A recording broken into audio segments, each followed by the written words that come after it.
Algunas escenas de este programa han sido recreadas. ¡Esto es un asalto! ¡Todos al piso! ¡Llena eso! En la década de los 90, Seattle, Washington, estuvo plagada de cientos de robos bancarios. La mayoría de los ladrones fueron capturados, pero uno siguió evadiendo al FBI. Usando un disfraz, robó millones, amenazando con matar a cualquiera que se interpusiera en su camino. Sin pistas y pocas pruebas, los agentes temían que la única manera de detenerlo era atraparlo en el acto. La evidencia se acumula, no tienen sospechosos evidentes. El centro de comercio es bombardeado. Ted Kaczynski es arrestado. Fugitivo a un prófugo.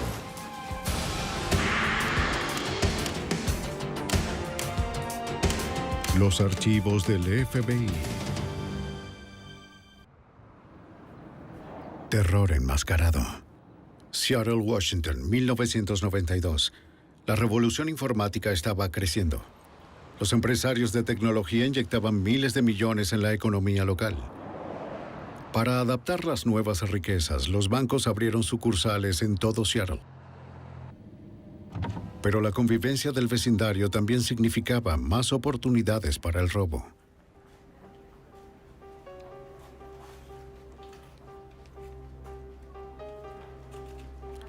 En la tarde del 25 de junio, en la sucursal bancaria Madison C. First, ¡Asalto! dos hombres armados y enmascarados amenazaron con disparar a cualquiera que no cumpliera con sus órdenes. ¡Nadie se mueva! ¡O vamos a disparar! Uno de ellos apuntó con su arma a los clientes asustados, mientras que el otro obligó a un cajero a vaciar el cajón del efectivo. ¡Quédate abajo!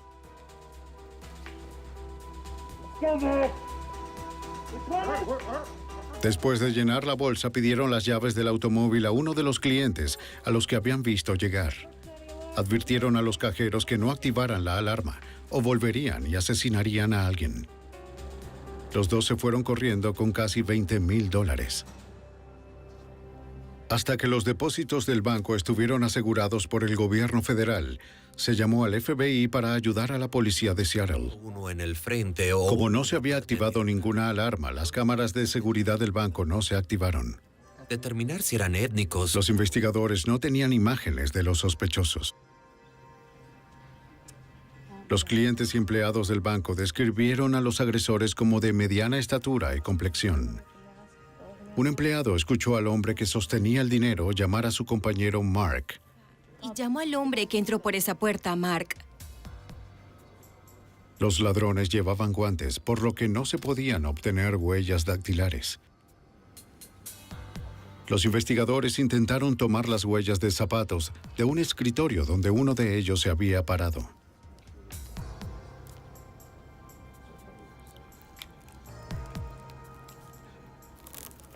Se recuperaron huellas parciales, que según los investigadores fueron hechas con zapatos deportivos.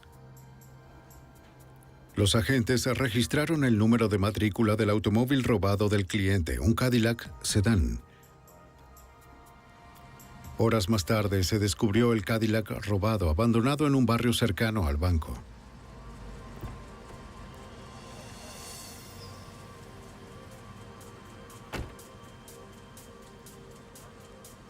Los técnicos forenses examinaban el interior del vehículo, pero no encontraron huellas dactilares, pelos o fibras extrañas en el automóvil. Pasaron 7 semanas sin pistas. Luego, el viernes 14 de agosto, ¡Esto es un asalto! ¡Todo el mundo! el mismo banco fue robado de nuevo. ¡Cállate! ¿Entiendes lo que te digo? Aunque el ladrón atacó solo con un nuevo disfraz, uno de los cajeros creyó que era el mismo hombre. Parecía estar usando maquillaje teatral. No active ninguna alarma. ¿Entendió? Llene eso. El robo fue de más de $8,000 y fue solo el comienzo. En los próximos 3 meses, el mismo hombre asaltó 4 bancos más en el área de Seattle. Cada vez que un ladrón armado llevaba maquillaje teatral, sombrero y anteojos oscuros, era responsable. Sacó la pistola Glock de 9 milímetros y amenazó con asesinar a quien intentara detenerlo. En el sexto robo, el ladrón escapó con $252,000 y los investigadores todavía no tenían pistas ni nombres. El agente especial Sean Johnson de la oficina del FBI en Seattle comenzó a rastrear a este maestro del disfraz que había llegado a ser conocido como Hollywood. Es mucho más fácil acuñar un nombre para alguien que lo llama hombre alto con sombrero azul. Así que con esta persona en particular, él usó una vez más este elaborado disfraz facial. Así que en algún momento alguien empezó a llamarlo Hollywood por eso, y ese nombre se le quedó grabado. Hollywood se había quedado en silencio desde que robó la sucursal Hawthorne del banco Seafirst en el noroeste de Seattle. Lo que tomó de ese lugar superó el $250,000. Hasta la fecha, Hollywood había obtenido más de $320,000 de los bancos del área de Seattle. Modus operandi. Las autoridades no habían recuperado nada del dinero robado y todavía no tenían pistas sobre su identidad. A medida que pasaban los meses, los investigadores se preguntaban si había renunciado o se había mudado a otra ciudad. Luego, el 24 de noviembre de 1993, poco más de un año después de su último asalto, Hollywood atacó de nuevo. Con su pistola Glock, Hollywood reunió a los clientes. No te muevas. El dinero en el mostrador. Regresó a la sucursal Hawthorne del banco Seafirst, el banco al que había robado anteriormente por más de $250,000. ¿Dónde está la bóveda? Pidió el dinero de reserva. Insatisfecho con lo que había en la caja registradora, ordenó a un cajero que lo dejara entrar a la bóveda en la habitación trasera.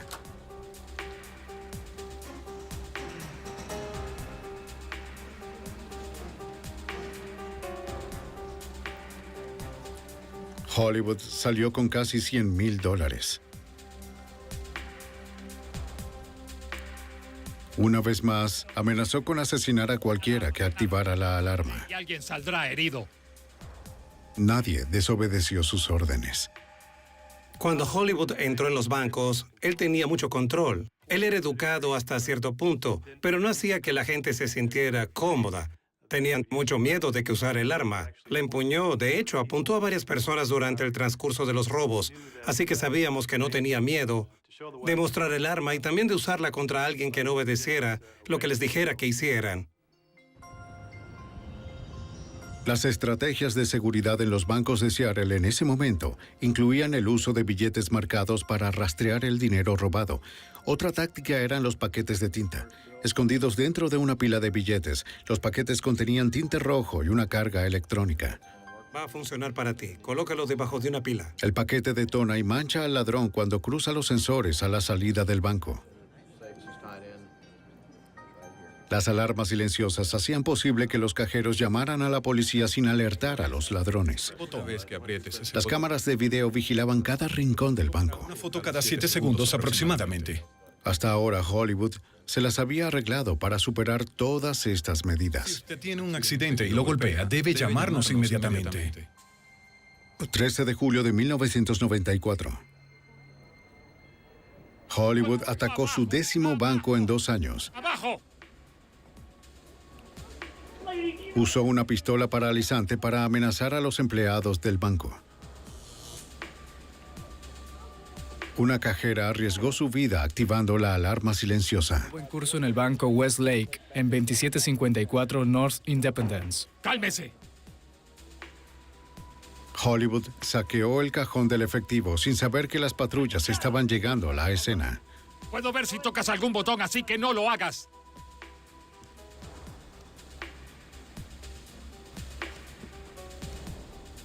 De acuerdo, listo. Huyó con casi $112,000. Un testigo fuera del banco lo vio entrar en una Dodge Caravan azul oscuro. Una segunda persona condujo. El testigo no pudo ver la matrícula del vehículo.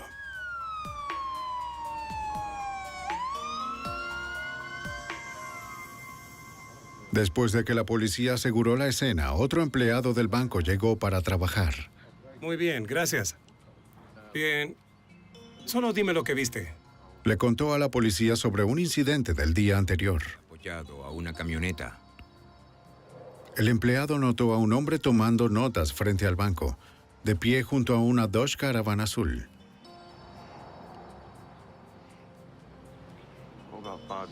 El testigo dijo que estaba demasiado lejos para ver bien la cara. ¿Y si se te ocurre algún otro detalle? Al agente Johnson le pareció que Hollywood estudió los lugares antes de atacar. Exploraba los bancos días antes, se familiarizaba con el recorrido, quiénes vinieron, quiénes salieron del banco a determinadas horas. El plan de Hollywood estaba dando frutos. Se había escapado con más de $660,000. Atacaba más a menudo los miércoles o jueves. La siguiente vez que apareció fue 6 meses después. ¡Eso es! ¡Se acabó el... Mientras llenaba su bolsa, el cajero escuchó una llamada de radio desde debajo de su abrigo pidiéndole que saliera. Cuando pasó los sensores del banco, el paquete de tinta explotó. Por primera vez había fracasado en un intento de robo. Un testigo fuera del banco anotó la matrícula del automóvil en fuga. El agente especial Johnson pudo rastrear el vehículo. Hemos comprobado las matrículas del vehículo y han vuelto a Tacoma, en Washington, al sur de Seattle. Así que fui y hablé con la pareja para averiguar cómo se había vendido el automóvil. Para probarlo, Publicaron el automóvil en un periódico local. funcionaba y le dijimos que El naturalmente... comprador pagó $1,200 en efectivo sin tener que hacer una prueba de manejo. La pareja describió al comprador como un hombre blanco a finales de los 30 o principios de los 40, de mediana estatura y peso.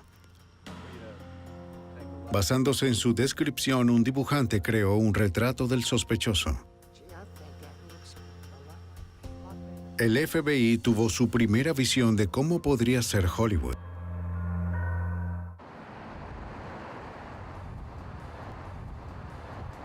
Para la primavera de 1995, un ladrón enmascarado de Seattle había robado 12 bancos, casi $1 millón y dejado pocas pistas.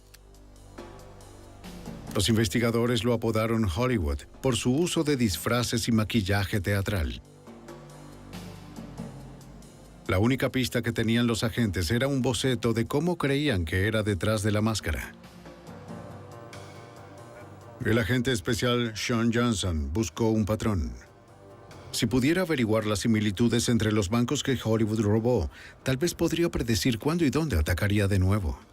Volví a visitar los bancos que Hollywood asaltó desde junio de 1992. Lo que estaba buscando era algo en común. ¿Cuántas puertas había en los bancos? ¿Cómo era la distribución del vestíbulo? ¿Dónde estaba la bóveda? ¿Fue abajo, arriba, en el piso principal? ¿Cuál era el tamaño del estacionamiento? ¿Estaba junto al banco o al otro lado de la calle?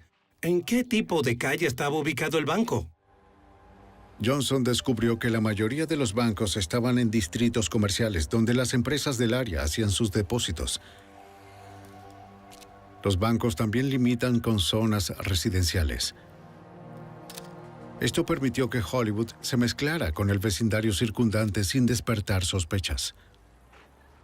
Le gustaban principalmente 3 áreas de la ciudad. La parte noreste de la ciudad, Madison Park, que estaba en las afueras del centro de la ciudad, y West Seattle. Así que, una vez más, mirando los tipos de bancos a los que asaltó, las propias sucursales y las áreas de la ciudad, encontramos un patrón de objetivos probables.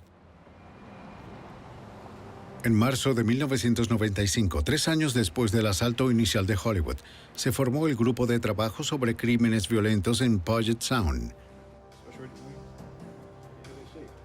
con investigadores de 5 agencias diferentes. Tenían un objetivo en mente: sacar a Hollywood de las calles. Hollywood atacaba más a menudo alrededor del mediodía y casi siempre en los últimos 3 días de la semana laboral. 4 de sus últimos 5 robos ocurrieron a finales de enero o principios de febrero. Los agentes calcularon que Hollywood parecía estar gastando unos $20,000 al mes. El detective Mike McGann, de Seattle, se unió al grupo de trabajo en junio de 1995. McGann conocía las calles y tenía muchos arrestos por robo de bancos en su haber. Yo creía que al menos el 95% de las personas que arresté eran consumidores de narcóticos. El otro 5% que creía que eran apostadores, que buscaban aventuras, profesionales o personas que estaban trabajando por pura desesperación. Donde calificaría a Hollywood es que era un profesional bien entrenado y disciplinado. McGann analizó las fotos de las cámaras de seguridad de Hollywood. Señaló que las armas que empuñó eran una Glock 9 milímetros y una pistola paralizante. En ese momento, esas armas se consideraban armas de elección entre los organismos encargados de hacer cumplir la ley. El detective también notó que Hollywood puso el dedo del gatillo en el lado de la 9 milímetros, una técnica enseñada a los oficiales de policía.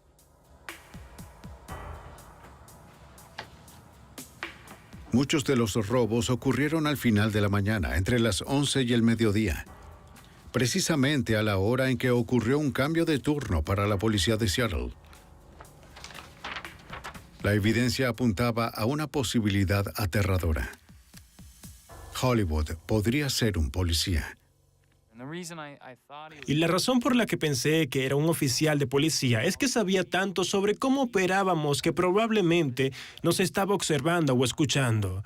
Lo había hecho, fue disciplinado, entraba y salía de los bancos rápidamente, se movió rápidamente. Sabía mucho sobre los procedimientos de la política del banco. Sabía que las áreas en las que estaba atacando eran principalmente áreas residenciales donde no hay mucha presencia policial.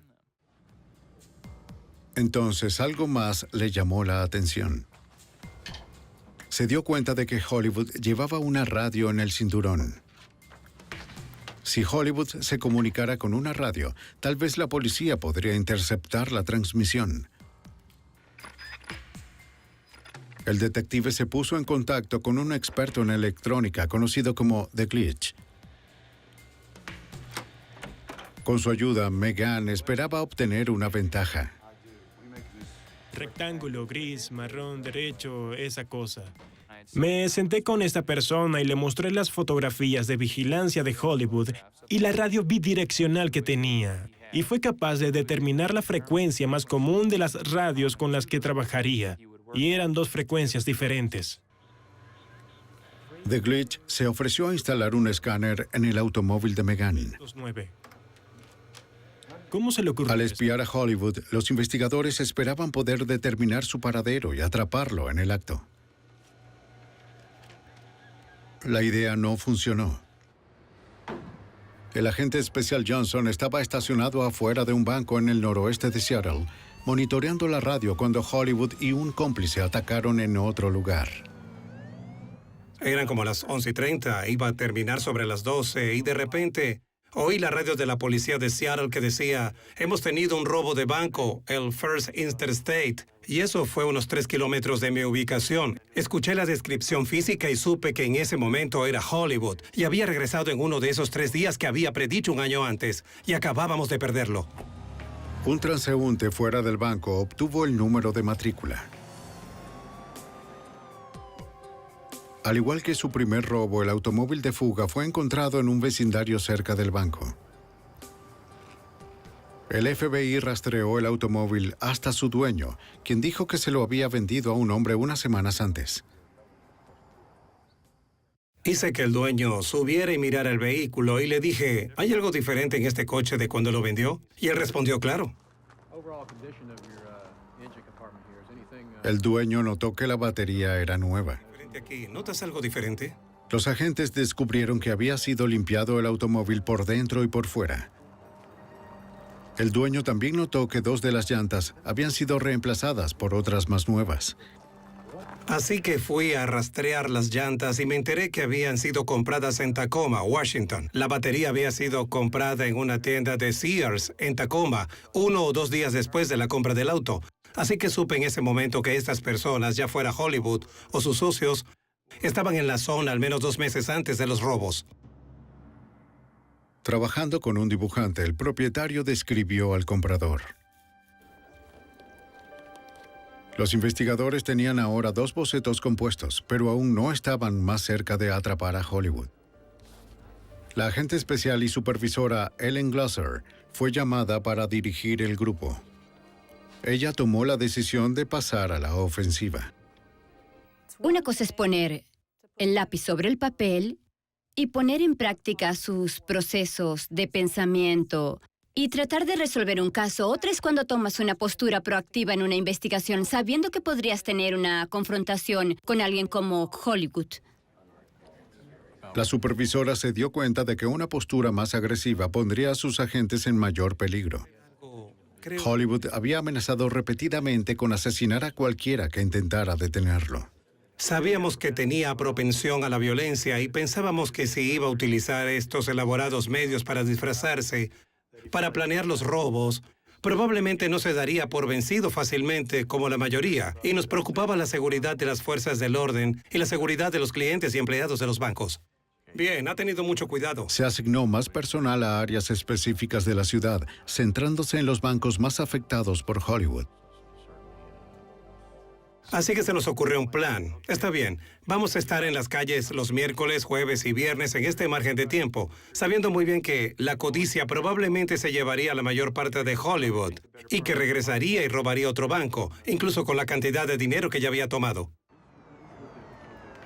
El 22 de mayo de 1996, a pesar de la creciente presencia de las fuerzas de seguridad, Hollywood atacó el banco First Interstate en el suburbio de Madison Park.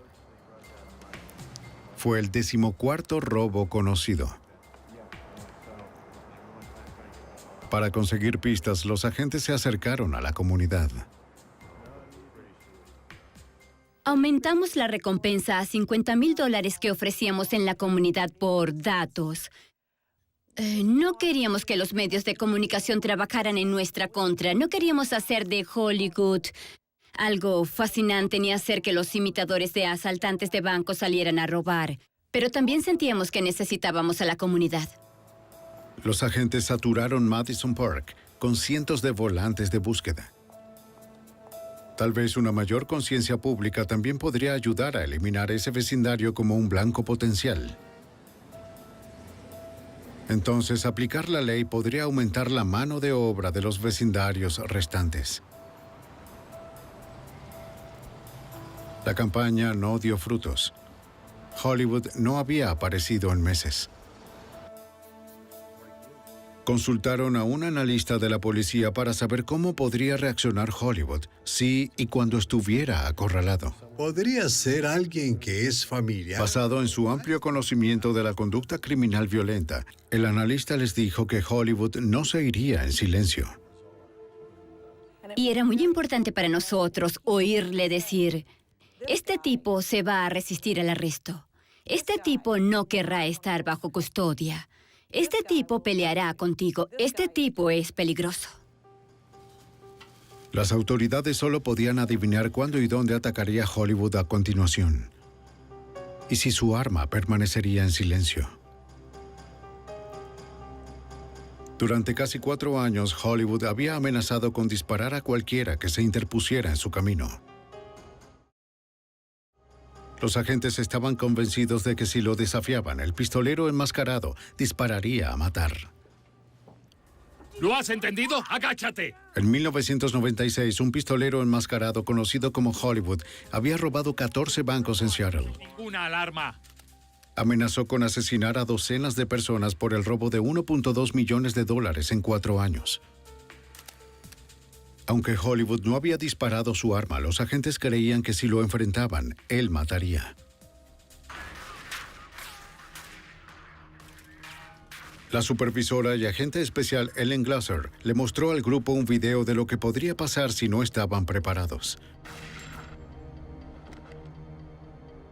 Hemos estado utilizando para el entrenamiento en el FBI un video del trágico tiroteo que tuvo lugar en 1986 en Miami, perdiendo a 2 de nuestros agentes y varios más resultaron heridos. Ese día estaban vigilando a 2 peligrosos sospechosos de robo a un banco. Así que había algunos paralelismos obvios con lo que estábamos haciendo. El 11 de abril de 1986, el FBI se enfrentó a 2 ladrones de bancos armados en Miami. Un tiroteo estalló. Los hombres armados avanzaron mientras los agentes recargaban sus revólveres, matando a 2 de ellos e hiriendo gravemente a otros 5. Ese tiroteo en Miami fue un recordatorio de lo mucho que estaba en juego. No siempre podemos estar preparados al 100%, pero deberíamos pensar, tener un plan. De acuerdo, vamos. ¿Preparados? ¡Listos! Para evitar repetir la tragedia ocurrida en Miami, Glasser desarrolló procedimientos más uniformes entre las distintas agencias. El equipo SWAT de Seattle entrenó junto con el agente especial Johnson. Hicimos un entrenamiento extensivo con ellos, entrenamiento con armas de fuego, paradas de autos, cómo sacar a la gente de los autos, diferentes situaciones sobre cómo responderíamos a un robo de banco que Hollywood había cometido. Y todo esto se hizo bajo la supervisión de Ellen Glazer. Y su preocupación número 1, por supuesto, era la seguridad de las personas involucradas. FBI, agáchate, agáchate, agáchate. El detective Megan sabía que tenían que asegurarse de que todo el personal hubiese entendido el mensaje. También nos dio la oportunidad de probar nuestras comunicaciones, porque el FBI no trabaja con las mismas comunicaciones de la policía, tienen las propias, así que lo que teníamos que hacer era poner a todos en la misma frecuencia. Para evitar disparar al compañero por error, todos debían llevar ropa con los logotipos. Se veía muy bien de otra manera, pero tenías la cabeza levantada un poco demasiado tiempo. A medida que se acercaba el Día de Acción de Gracias, Glasser creía que estaban tan preparados como podían. 160 por todos lados, no es solo, digamos... Ese miércoles, antes del Día de Acción de Gracias de 1996, comenzó como cualquier otro día. Me fui a trabajar pensando que iba a ponerme al día con algunos de mis papeles atrasados. Pensando que estaba deseando pasar las vacaciones al día siguiente, teniendo el día libre, los bancos estarían cerrados.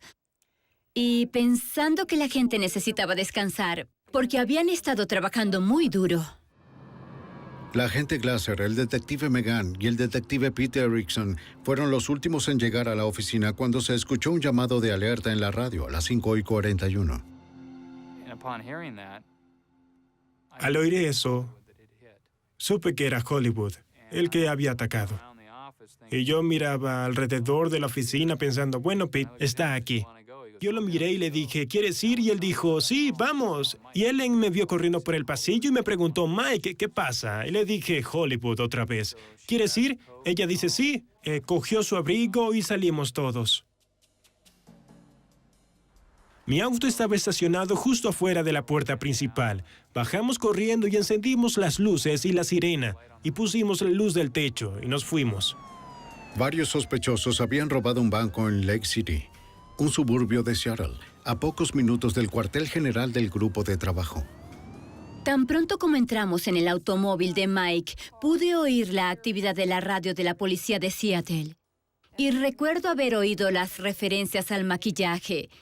Y fueron realmente esas referencias al maquillaje las que hicieron que resonara en mi cabeza que así era. Era él.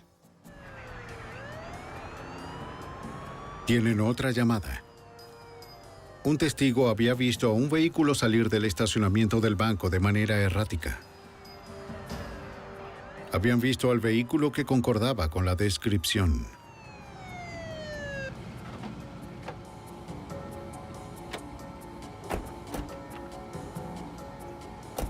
La policía creyó que habían encontrado el automóvil de la fuga.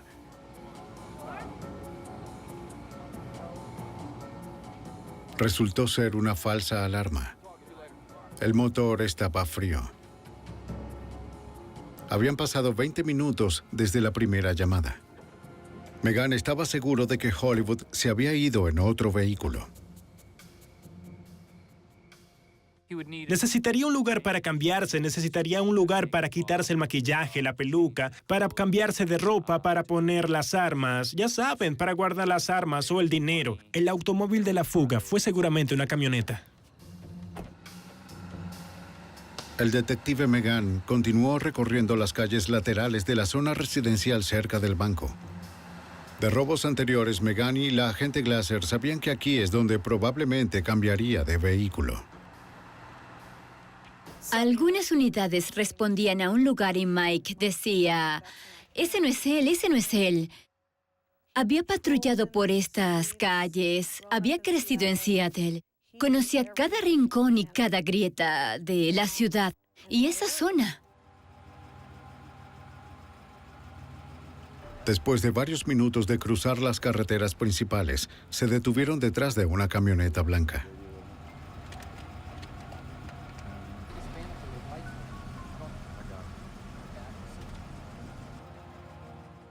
Había condensación en el interior de las ventanas, donde las gotas de agua goteaban por dentro de la camioneta. Pero había linternas moviéndose alrededor de la camioneta como si fueran rápidas. Tenía vidrios oscuros, vidrios polarizados. Megan sospechaba que era Hollywood. Llamaron para comprobar las matrículas. El conductor de la camioneta ignoró las luces de emergencia y se alejó. Maniobra. El vehículo. Los investigadores no tenían forma de saber cuántas personas estaban en la camioneta, ni si tenían armas. Si era Hollywood, sabían al menos que llevaría una Glock 9 milímetros. Para entonces, sabía que él sabía que estábamos detrás de él. Podía verme. Él sabía que estábamos allí. Y condujo hacia el norte y lentamente se detuvo. Se prepararon para acercarse a la camioneta detenida. ¡Arma! Cuando salí del auto, todo lo que vi fue a esta persona sosteniendo el rifle y que saliendo por el costado me apuntó con él. En ese momento, temí que me dispararan y me asesinaran. El rifle se atascó. Megan disparó a la parte trasera de la camioneta. La persecución se había convertido en un tiroteo. ¡Entra! ¡Entra! ¡Entra! La noche anterior al Día de Acción de Gracias de 1996, 3 investigadores acababan de disparar contra una camioneta que huyó después de que su conductor intentara dispararles con un rifle. Creían que la camioneta contenía a un hombre conocido solo como Hollywood, un escurridizo ladrón de bancos. El agente especial Sean Johnson respondió a la solicitud de refuerzos. Mi Viper se apagó. Lo miré y supe inmediatamente que había habido un robo a un banco. Llamé a la oficina y me dijeron que Hollywood, basado en la descripción, acababa de robar un banco, el Sea First, la sucursal de Lake City en la parte norte de la ciudad. Todavía a varios kilómetros de distancia, Johnson corrió hasta el lugar.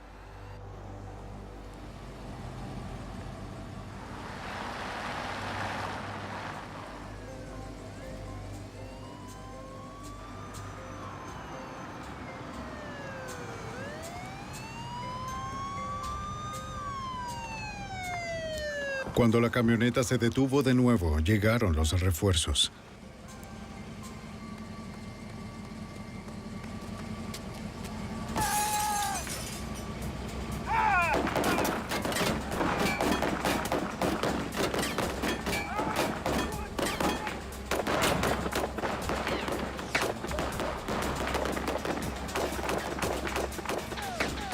Los pistoleros se metieron de nuevo en la camioneta. La persecución se reanudó. La agente especial Glasser sintió que era un milagro que los hubieran sobrevivido ilesos. Creo que eso es en parte por la gracia de Dios, porque estas balas fueron encontradas en el parabrisas del automóvil que estaba detrás de nosotros. Nos pasaron por encima. Continuaron persiguiendo a los ladrones no identificados a través del vecindario. El agente actualizó su nueva posición para las unidades que se acercaban.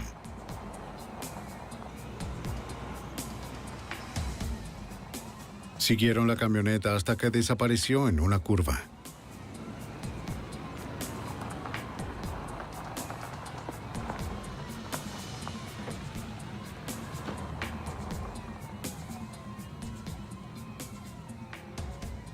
Temeroso de que pudiera estar conduciendo hacia una emboscada, Megan salió y continuó la persecución a pie.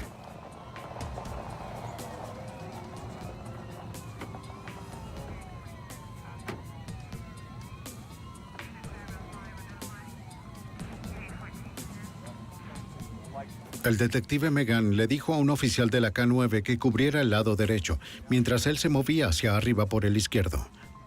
Y yo pensaba, estoy haciendo todo bien. Estoy con vida. No hay agujeros de bala en mí. Mis compañeros están vivos. Hay mucha ayuda detrás de nosotros, adelante y viniendo hacia nosotros.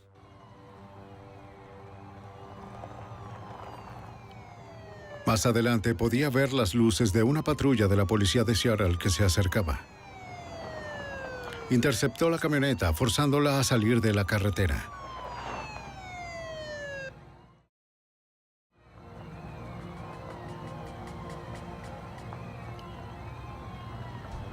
La camioneta se había detenido en el patio delantero de una casa.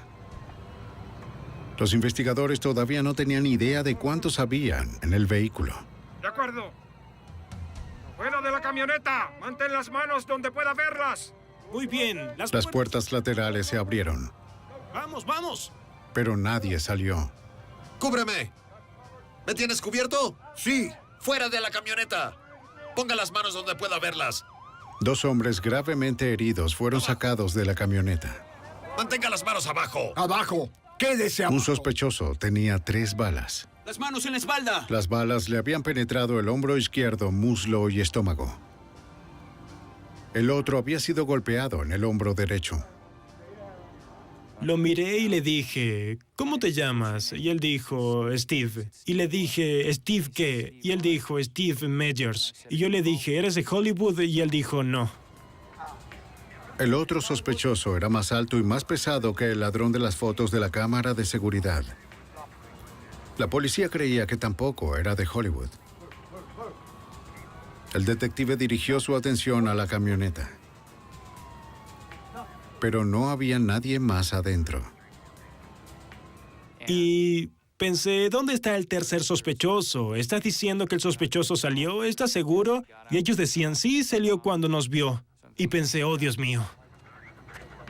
Los investigadores organizaron rápidamente una búsqueda tanto en tierra como en el aire. Un tercer sospechoso, probablemente Hollywood, estaba huyendo. La policía creía que estaba armado. No sabían hasta dónde podía llegar si estaba herido. Mientras la búsqueda continuaba, un equipo forense procesó la camioneta. Y en la parte trasera de la camioneta había una funda de guitarra que se había convertido en un estuche para armas y una bolsa de nylon azul que contenía dinero. Y era una gran bolsa de dinero. Los ladrones habían dejado más de $1 millón. También encontraron piezas de una máscara de látex, probablemente perteneciente a Hollywood. Esparcidos en el interior empapado de sangre, los investigadores encontraron un rifle de asalto, una escopeta semiautomática, 2 pistolas y varias cajas de municiones. La pistola Glock 9 milímetros de Hollywood no estaba en ninguna parte. Podría haber tomado un rehén en una casa, sí, y se me pasó por la cabeza que tal vez corrió hacia una casa y tenía una familia como rehén, y los retenía hasta las primeras horas de la mañana, o hasta que no hubiera tráfico. Podría estar observándonos, podría ser uno de nosotros. Donde quiera que estuviera y quien quiera que fuera, Hollywood había evadido al FBI una vez más. Después de 4 años de persecución, el enmascarado ladrón de bancos conocido como Hollywood había eludido la captura de nuevo, después de su 15º asalto de un banco, pero 2 de sus cómplices habían sido detenidos. Uno fue identificado como Mark Beggins. Beggins había sido cómplice de Hollywood en 3 de los robos, incluido el primero. Llevaba la máscara de Reagan. El otro cómplice era Steve Myers, el hombre que conducía los automóviles de fuga de Hollywood. El agente especial Johnson presionó a Myers por el nombre real de Hollywood. Tienes que decirme quién es esta persona, dónde está. Y finalmente le dijo, está bien, te lo diré. La persona que buscas es Scott Scurlock. Scott Scurlock no era un oficial de policía, era un actor local. Los agentes se dirigieron a su rancho de 20 acres en Olympia, Washington, a 1 hora al sur de Seattle. Tenemos la orden de registro. Está despejado. Pero no había nadie allí.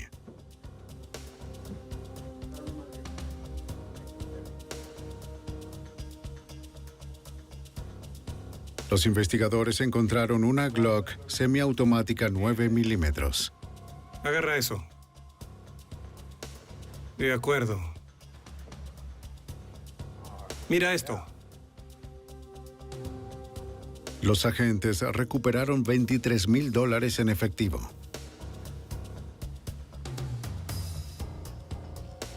Los agentes también encontraron una docena de pares de zapatos deportivos de lona, del mismo tipo que se reportó que Hollywood usó en varios Voy a robos. revisar por aquí. Detrás de la casa, los agentes se acercaron a un granero. Estamos bien. Estamos a la izquierda. Dentro encontraron herramientas, materiales de construcción y equipo. En el piso polvoriento, uno de los agentes notó unas huellas que conducían a una puerta en el piso, que resultó ser una cámara subterránea. ¿Ves un interruptor de luz? Aquí. Los agentes no tenían forma de saber si Hollywood se escondía allí con un arma.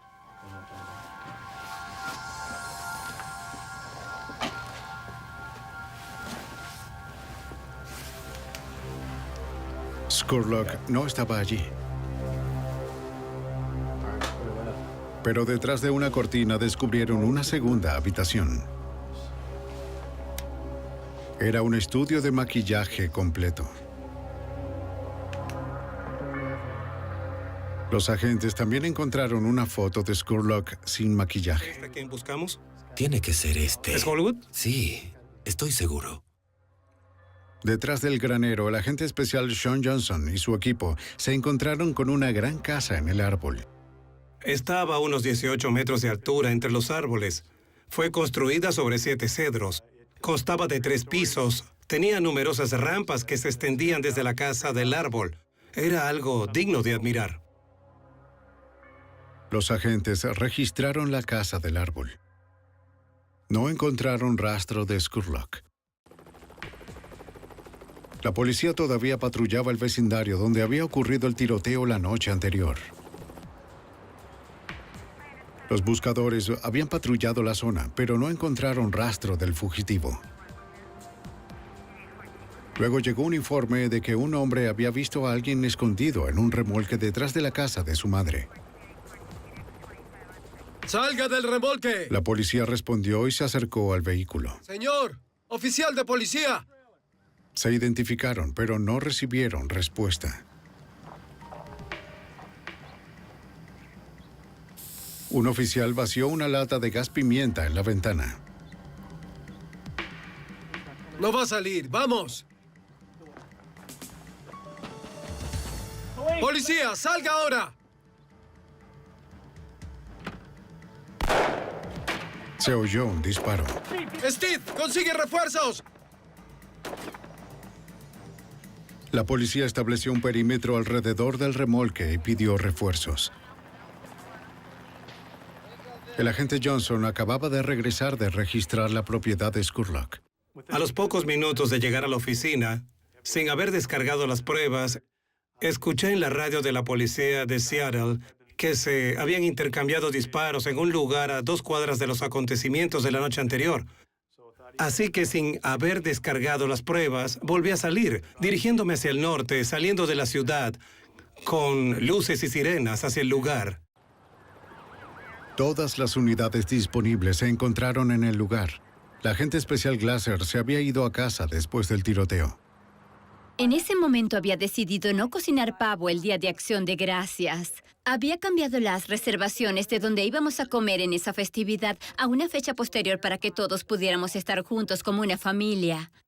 Y casi habíamos salido cuando recibimos una llamada de la oficina que decía que Hollywood estaba atrincherado en un remolque. Desde aquel primer intercambio no se habían producido más disparos. Vamos, Scott, sal de allí. La novia de Scurlock fue llevada a la escena. Solo necesitamos saber que estás bien. Si fue el fugitivo, tal vez ella pueda persuadirlo de que se entregue. Por favor, Scott, sal. Vamos, Scott. No hubo respuesta.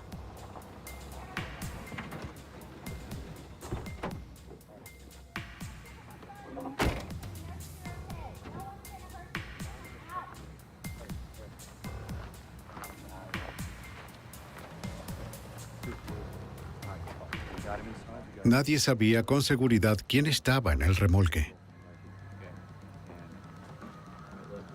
Sin opciones, el equipo SWAT fue llamado a la acción.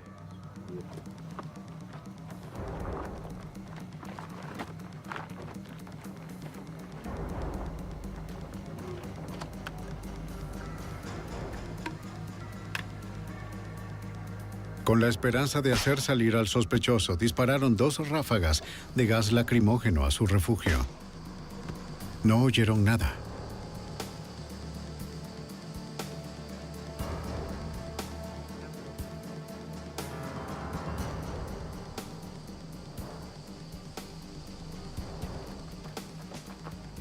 Los miembros del SWAT entraron con cautela. ¡Agáchate! ¡Agáchate! ¡Agáchate! Y la comunicación inicial por radio con el equipo SWAT dijo, hay mucha sangre, pero no vemos ningún cuerpo. Y mi primera reacción fue, ¿este tipo es un fantasma o qué? ¿Cómo no puede haber cuerpo? Y segundos después dicen, tenemos un cuerpo. A través del humo se podía ver a un hombre blanco tendido en el suelo sin vida. Y una pistola cerca de la cabeza.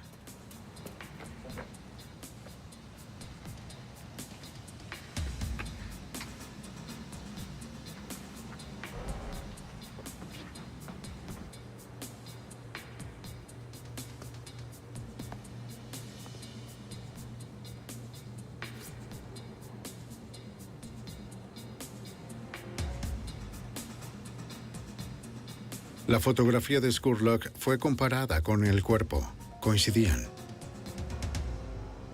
El forense determinó más tarde que su muerte había sido autoinfligida. Mark Beggins se recuperó de las heridas. Él y Steve Myers se declararon culpables de robo, asalto a un oficial federal y asalto a mano armada. Fueron sentenciados a 21 años en una prisión federal. Scott Scurlock se había escondido detrás de una máscara durante 4 años y medio. Pero cuando el FBI contraatacó, el hombre que llamaron Hollywood descubrió que no quedaba ningún lugar para esconderse.